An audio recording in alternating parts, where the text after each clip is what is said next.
بسم اللہ الرحمن الرحیم، اللہ کے نام سے شروع جو نہایت مہربان رحم والا۔ پیام لے کے جو آئے صبح مدینے سے، مریض عشق کی لائی دوا مدینے سے، مریض۔ اور گانے والے کہتے ہیں جی ہماری طرح بشر ہی تو ہے، چلتے بھی ایسے ہی ہیں، کھاتے بھی ایسے ہی ہیں، دنیا کے کاروبار بھی یوں ہی کرتے ہیں، تو پھر ہم میں اور ان میں کوئی فرق تو نہیں ہے، ہمارے جیسے ہے نا۔ انما انا بشر مثلکم، یہ ان کا سب سے بڑا ہتھیار ہے، اسے ہر مقام پہ وہ استعمال میں لاتے ہیں۔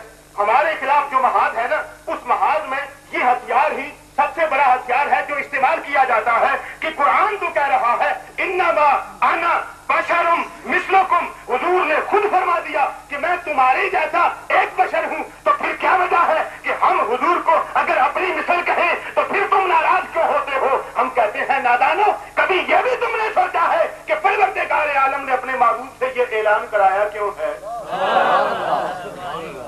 لفظ کل لگا دیا نا یہاں پہ، کل انما انا بشر مثلکم، کل لگایا یہاں پہ، خود اعلان نہیں فرمایا رب جلیل نے، محبوب کو فرما دیا تو اعلان فرما، اعلان فرما کے دنیا والوں کو کہہ دے کہ میں تم جیسا بشر ہوں، میں تم جیسا۔ یہ اعلان کیوں کرا ہے؟ اب میں آپ کے سامنے کھڑا ہوں نا، میں انسان ہوں، میں آدمی ہوں، آپ جیسا ہوں نا، تو آپ کو کوئی شک تو نہیں ہے میرے بارے میں، میں کوئی جن تو نہیں ہوں، میں فرشتہ تو نہیں ہوں، آپ یقین رکھتے ہیں نا میرے بارے میں کہ میں ایک انسان ہی ہوں، تو پھر اگر میں بار بار اعلان کروں کہ میں تمہارے جیسا بشر ہوں، میں تمہارے جیسا بشر ہوں، خدا اعلان کروا رہا ہے، محبوب کر رہا ہے، تو کوئی حکمت ہوگی نا، کہ نہیں سمجھے؟ کوئی حکمت ہوگی نا یہاں پہ۔ حکمت کیا ہے؟ حکمت یہ ہے کہ حضرت عیسیٰ روح اللہ کے چند معجزات قوم نے دیکھے تھے تو ان کو خدا بنا ڈالا اور خدا کا بیٹا کہہ دیا، مشرک ہو گئے۔ پروردگار عالم نے فرمایا عیسیٰ تو میرے محبوب کا ایک مقتدی ہے، اگر مقتدی کی شان کو دیکھ کر لوگ اسے خدا یا خدا کا بیٹا کہہ دیتے ہیں تو پھر محبوب تو اعلان کرتے تاکہ یہ بھی کہیں تجھے خدا بنا کر مجھے